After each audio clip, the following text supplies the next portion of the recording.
Okay, so today we're diving into a topic that feels um, less like an academic study and maybe more like an emergency briefing. That's a good way to put it. Yeah, the state of societal division. If you, like us, feel just overwhelmed by how fractured the world seems right now, Hmm. driven by every belief, bias, and loyalty you can name, then this deep dive is definitely for you. Exactly. We're working from a really powerful set of sources today. They're excerpts related to Duane Cross's upcoming book, What Unites Us, Divides Us, The Pathway to Unity and Collaboration. Right. And this work, it doesn't just ask about division. It frames it as a genuine civilization-level threat. So our mission here is to unpack that core framework. Cross is a behavioral psychologist, but he's making this case that the solution to all this strife lies in the principles of organizational design. Which is such a fascinating angle. It is. We're going to explore this psychological and sociological roadmap for, bridging that colossal gap between us and them. Okay, so let's just dive into the stakes here. Let's do it. The author opens with this uh, truly dire warning about what happens when a society fails to value diversity and commonality. He lays out this chilling chain reaction. I remember this part. It's heavy. Very. He says if that core respect erodes, you get adversity, which, he argues, swiftly breeds hatred. Okay. And hatred escalates to conflict, and that conflict can very rapidly lead to revolution and the collapse of civilizations. Wow. So he's not just talking about bad politics. No, he's talking about Rome. He's talking about historical collapse. That is heavy stuff. But the reason this analysis is so unique is, well, it's the messenger, right? Duane Cross. Absolutely. He has over 45 years of international experience, but not primarily in sociology. His background is in organizational design and group dynamics, working with Fortune 400 companies. And that's what's so fascinating here. It's the translation. Yeah. He's taking principles that are proven to create high-performing, unified corporate groups where, massive financial alignment is critical for survival. And he's applying them to the chaotic, emotional world of society and citizenship. And that's where the immediate challenge comes up, isn't it? How so? Because a corporation has a singular, clear goal profit, and its members are, at the end of the day, often replaceable. Society's goals are much fuzzier. Right. Things like happiness, liberty, justice. Exactly. So how does Cross bridge that gap? Well, he addresses that head-on.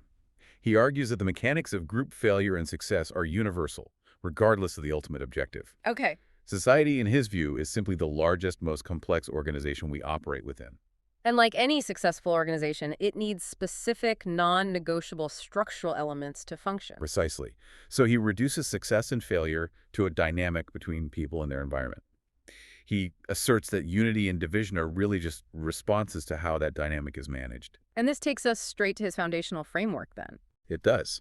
The four critical elements required for any successful, high-performing group, whether that group is a startup, a family, or a nation. So, for success, he says that individual aspirations, groups, and entire societies have to be structured and maintained based on four pillars of alignment.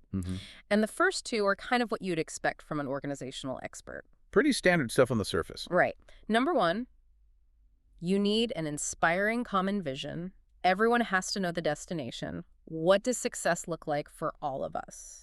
And then number two is the compelling mission. This is the practical purpose, the roadmap for how you actually achieve that vision. So a vision might be something like sustainable prosperity for all citizens. But the mission defines the actual policies, the institutions, the collaborations needed to get there, the how. Got it. Now, numbers 3 and 4. This is where the corporate structure really starts to inform the societal critique, especially when things go wrong. Yes, absolutely. Number 3 is shared values. And this isn't just, common ground. These are the foundational ethics, the non-negotiables that guide behavior when the mission gets tough. This is so critical. In the corporate world, if you hire people who fundamentally value cutting corners, your shared mission, let's say manufacturing safe products, it's eventually going to fail. Because the values are misaligned with the mission. Exactly. Cross argues the same thing applies socially. Yeah. If we don't hold common ground on things like truth, respect for institutions, basic dignity, the group will fracture under pressure. The behavioral guides just aren't aligned. And then you have the fourth element, and maybe the most complex one to grasp when you're talking about a whole nation. The environment that drives the desired objectives and behaviors. Right.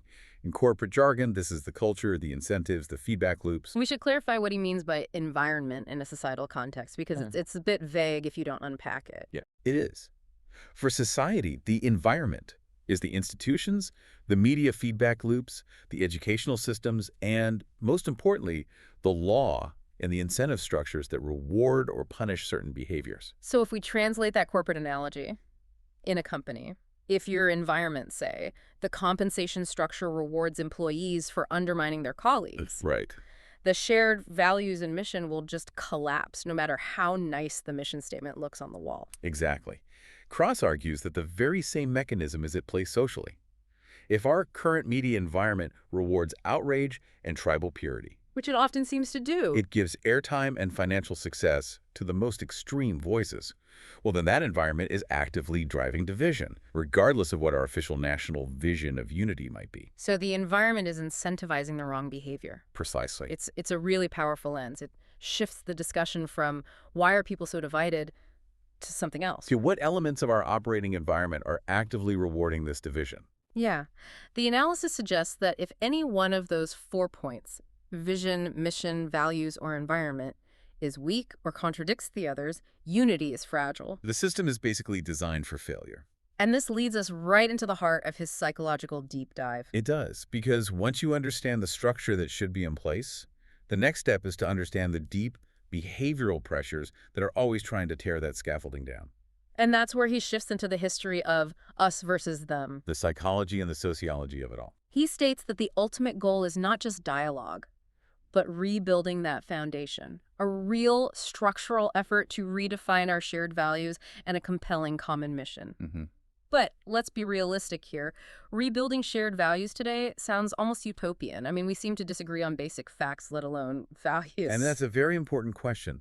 The book preview really acts as a roadmap for how he tackles that skepticism. Okay, so how does he do it?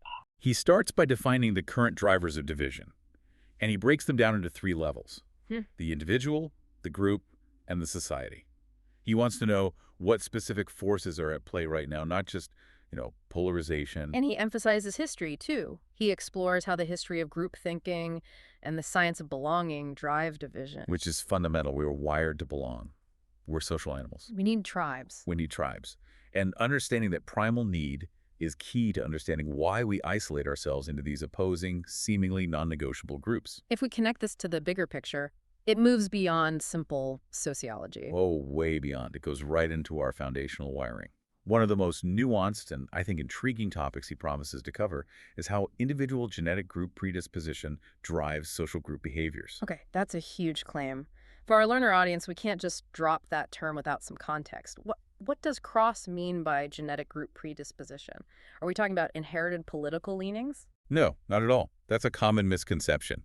He's referring to the evolutionary wiring that makes humans instantly categorize and trust those who share markers, whether it's physical traits or language or tribal signs. So it's that deep-seated inherited readiness. Yes, to form and protect in-groups and to view out-groups with caution.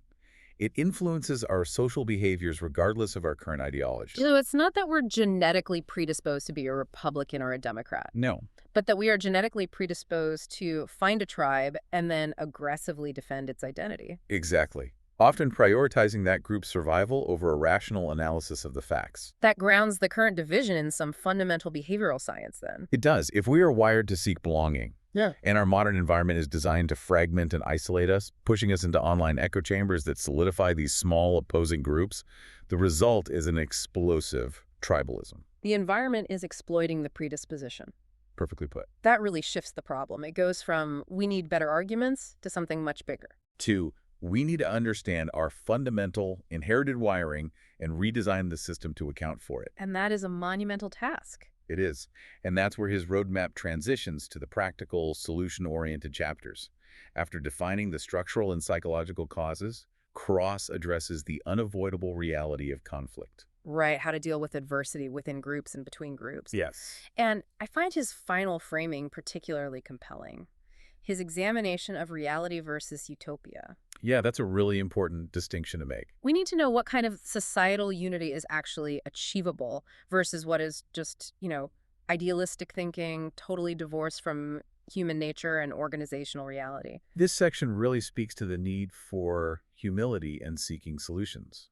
We can't just wish away the deep-seated psychological drivers of division or the flaws in our operating environment. We have to be honest about the cost and the complexity of making large-scale cultural change. It's about building a workable solution, not a perfect fantasy. And that leads directly to the culmination of his work, the roadmap to a new reality. This section is focused specifically on enabling cultural change, moving beyond theory into active structural implementation. Using the lessons learned from decades of corporate organizational design. Exactly. It's about applying that whole vision, mission, values, and environment framework to our governmental systems, to media, to education. The emphasis, at the end of the day, is on building a structure strong enough to override those innate drivers of division.